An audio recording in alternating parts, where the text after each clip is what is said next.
George Gurdjieff was an Armenian mystic, philosopher, and spiritual teacher.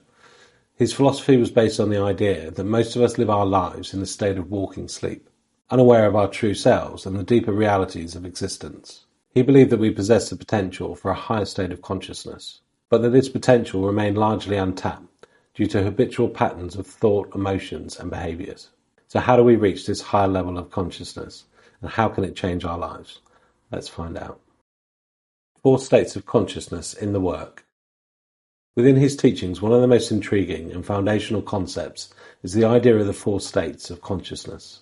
These states represent a different level or stage of awareness, each with its own characteristics, limitations, and possibilities for growth. So often referred to as sleep, this is the state that most people spend the majority of their life in. In this state, individuals are largely unconscious, reacting to life's experiences based on ingrained habits, beliefs, and automatic responses. They are disconnected from their true selves and the deeper realities of existence, living in a state of mechanicalness and unawareness. So this state is known as walking sleep and represents a slight improvement on the first. In this state, individuals may have moments of awareness or insight, but these are fleeting and inconsistent. They may begin to question their habitual patterns and beliefs, but they are still largely controlled by their thoughts, emotions, and desires. So this state is referred to as self-remembering and is characterized by a high level of awareness and presence.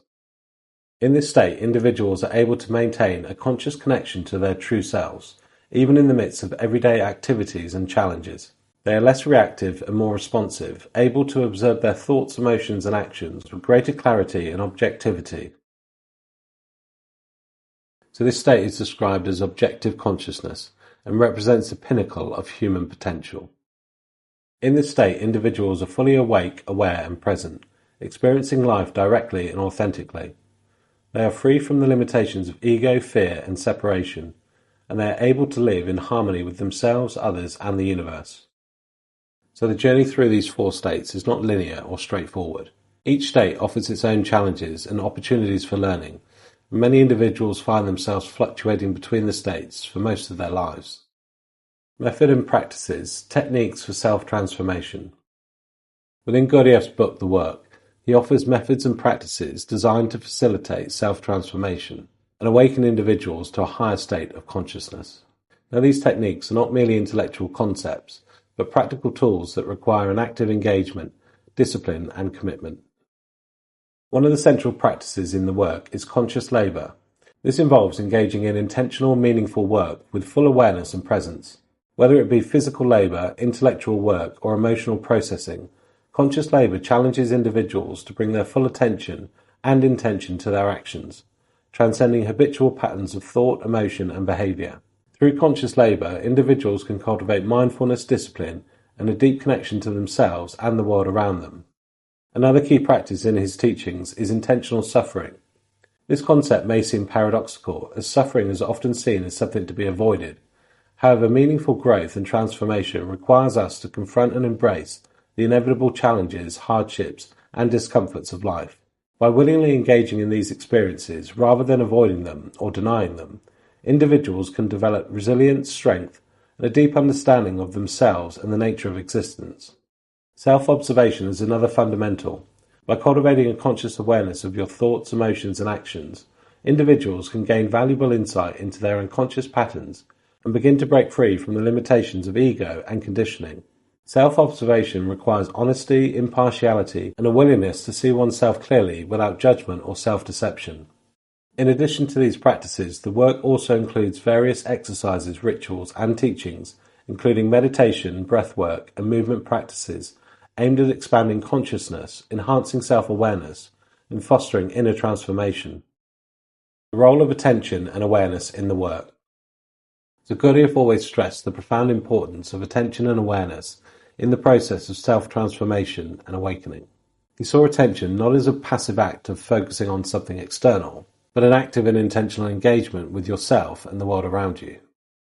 He emphasized that our attention is often scattered and fragmented, caught up in constant streams of thought, emotion, and distractions.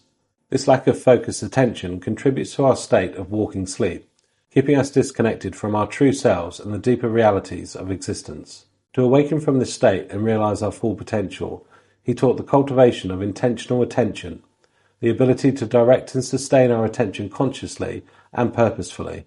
Awareness, closely related to attention, is the quality of being fully present and conscious in the here and now.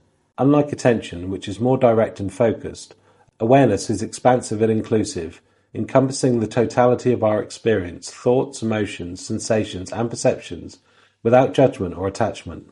In the work, the cultivation of attention and awareness is facilitated through various practices and exercises designed to sharpen and refine our capability of conscious perception. These may include mindfulness practices, self-observation, meditation, and specific exercises aimed at developing sensory awareness and a heightened state of consciousness. One of the key teachings in his approach to attention and awareness is the concept of inner and outer considering. Inner considering involves paying attention to your own thoughts, emotions, and actions, cultivating self-awareness and self-understanding. Outer considering, on the other hand, involves extending our attention and awareness to others, recognizing and respecting their perspectives, needs, and experiences. By balancing and integrating inner and outer considering, individuals can cultivate a more harmonious and compassionate relationship with themselves and the world around them. Living the work, applying Gurdjieff's teachings to daily life. So the teachings in the work are not meant to be confined to a particular practice or setting, but are intended to transform and permeate every aspect of our lives. One of the fundamental practices of living the work is the ongoing cultivation of self-observation and self-reflection. By maintaining a conscious awareness of our thoughts, emotions, and actions, we can develop greater insight into unconscious patterns, habitual reactions, and conditioned behaviors. This heightened self-awareness enables us to make conscious choices and respond to life's challenges and opportunities with greater clarity, intention, and wisdom. Another key aspect of living the work is the practice of intentional attention and presence.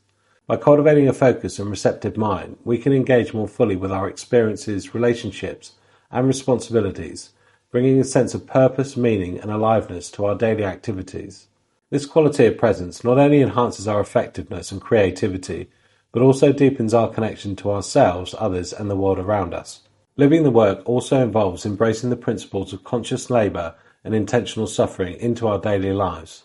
By approaching our work, challenges, and hardships with mindfulness, commitment, and resilience, we can transform them into opportunities for growth, learning, and self-discovery.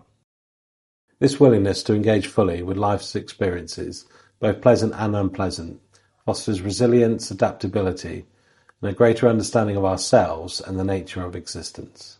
I hope you enjoyed this video. If you did, don't forget to like and share and leave me a comment. If you're new to the channel, don't forget to subscribe. Thank you so much for your engagement and support.